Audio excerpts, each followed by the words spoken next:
です。今回はですね、こちら、糸引き笛鯛っていう食材ですね。今回ね、この食材をね、競りで買ってきたんですけど、俺4年間沖永良部島にいて、初めて見ました。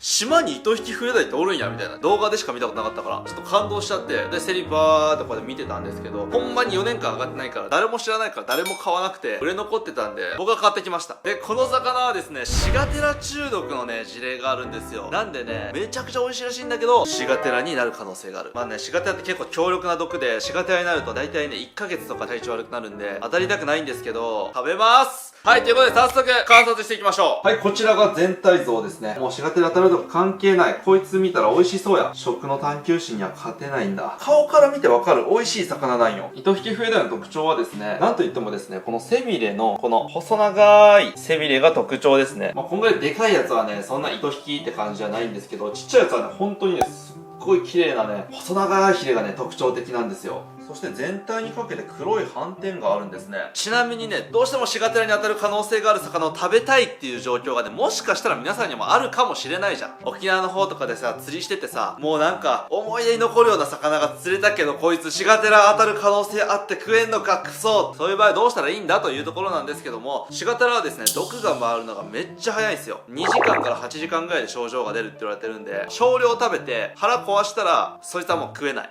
1切れだけ食べると2切れだけ食べるとかすれば毒があるかないか判断できます。人体実験ですね。ちなみにシガテラの検査キットみたいなのはないんです。シガテラを分析するのすごい手間がかかる。マウスで実験してるところもあるって聞いたことある。そんなことしちゃダメよみんなは。はい、ということで長いなはい、ということで早速さばいていきましょう。はい、それでは鱗を落としていくんですけども、ちょっと皆さん見てこれ。この紙ね、競りのね札なんですけど、 5.4 が、ね、重さ、59がね59番目に出品された魚って意味なんですけど、タイって書いてある。本当にね上がらないから糸引き笛鯛ってみんな認識してないよね。はい、それでは鱗を落としていきましょう。おお、鱗取りやすい。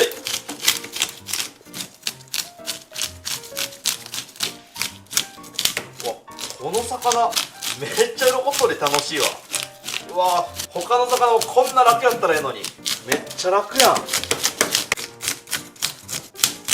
でも腹側はちょっと取りづらいですね。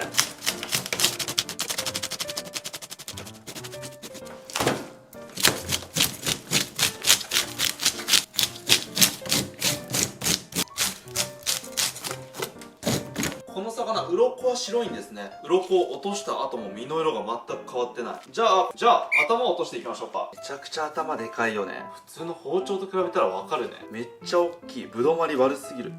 で、骨硬そうやけどどうやろうな。めっちゃ硬いなこれは。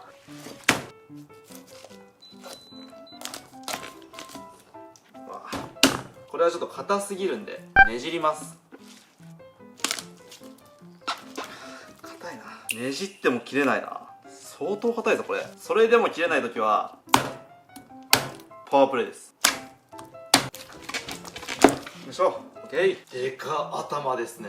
これね、時々ね、魚の目を持つなんてかわいそうって言ってくる人がいるんですけど、魚の顔ってマジでこのエラの中とかね、超危険なんですよ。口も危険だし、持つところってね、本当にね、魚種によって限られてますからね。それでは血合いを落としていきましょう。血がすげえなこの魚。はい、それでは3枚におろしていきます。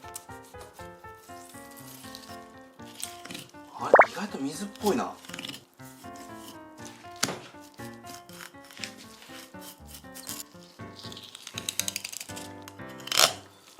水っぽいな案外。とにかくね、この魚骨が硬くて仕方ないんでハサミでいきましょう。よ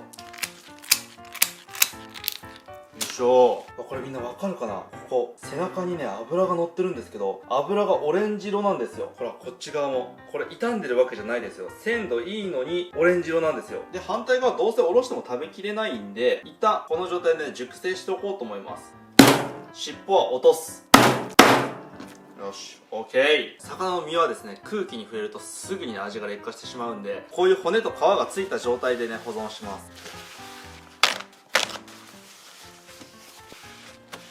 す。で、なるべく水分を取っていく。水分がねあるとね、ほんと雑菌が湧くんですよね。雑菌が湧かないようにアルコール消毒かける人もねいるみたいですよ。俺はそこまでしないですけど、身はだいぶ痩せてますね。やっぱ卵が入ってると卵に栄養が持ってかれますからね。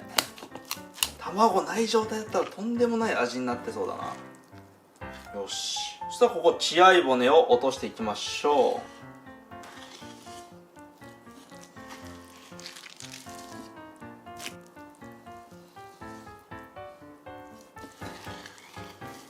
はい、そしたら皮を引いていきましょ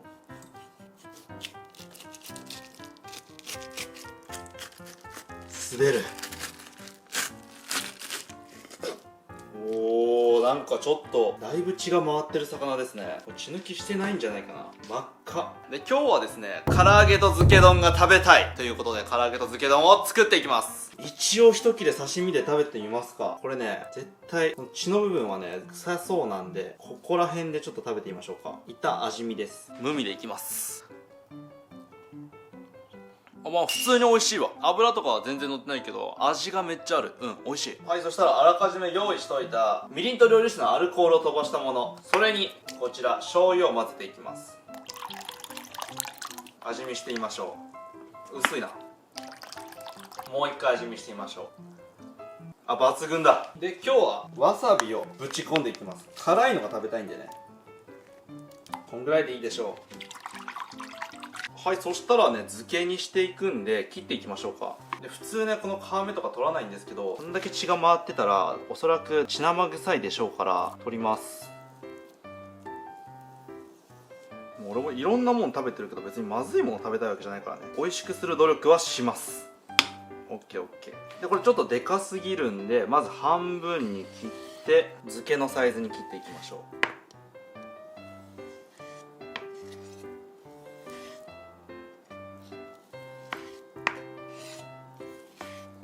う。はい、そしたらこの切り身たちを漬け液にぶち込んでいきます。うわ、大量だね。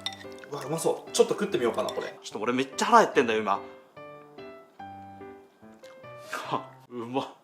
うわー、ちょうどいいな、わさびがめっちゃうまい。はい、そしたら今度唐揚げを作っていきます。唐揚げは血合いを取る必要ないでしょう。唐揚げは5切れでいいや。味付けをシンプルに塩コショウでいきましょう。で、ここに片栗粉をまぶして揚げるだけです。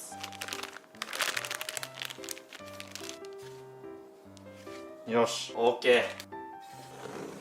セット。今日は少量なんで油少なめにしときましょうね。揚げ焼きみたいな感じでいいでしょ。こんなもんでいい。いつもが贅沢すぎるんよ。はい、そしたら入れていきましょう。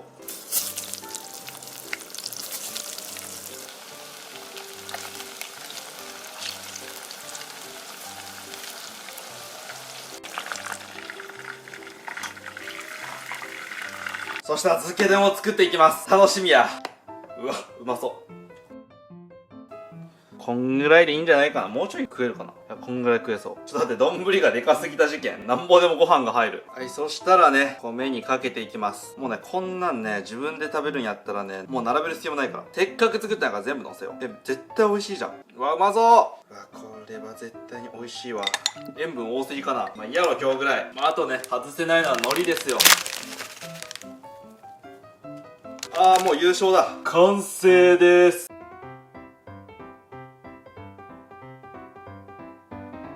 はい、それでは完成しました。いただきます。じゃあまず丼から。いや、そらうまいやろ。めっちゃうまい。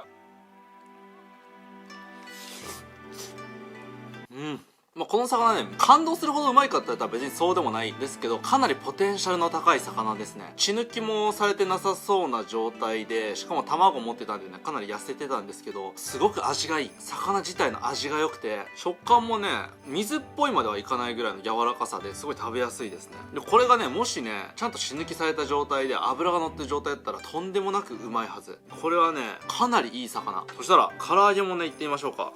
いただきます。美味しいね。なんかね、密質的にね、もっとパサパサしてると思ったんですけど、結構ね、身がみずみずしいんでね、全然パサパサしなくて美味しい。糸引きフエダうめえな。いや、こんな量食ってもしシガテラだったら、もう多分半年活動休止することになるよ。大丈夫かな。まあ、シガテラだったらね、マサルの療養生活チャンネル始めよう。いや、にしても美味しいな。はい、ということで、ごちそうさまでした。これね、なんだかんだね、ずっと食べてみたかったね、糸引きフエダイだったんですけど、これかなりね、クオリティが高い魚ですね。まあ今5月、一番ね、痩せてる時期って言われてるんですけども、10月ぐらいにね、もし上がったやつがあったらもう一回ね、食べてみたいね。これ絶対バチクソうまいはず。ということで、最後までご視聴いただき、ありがとうございました。それでは。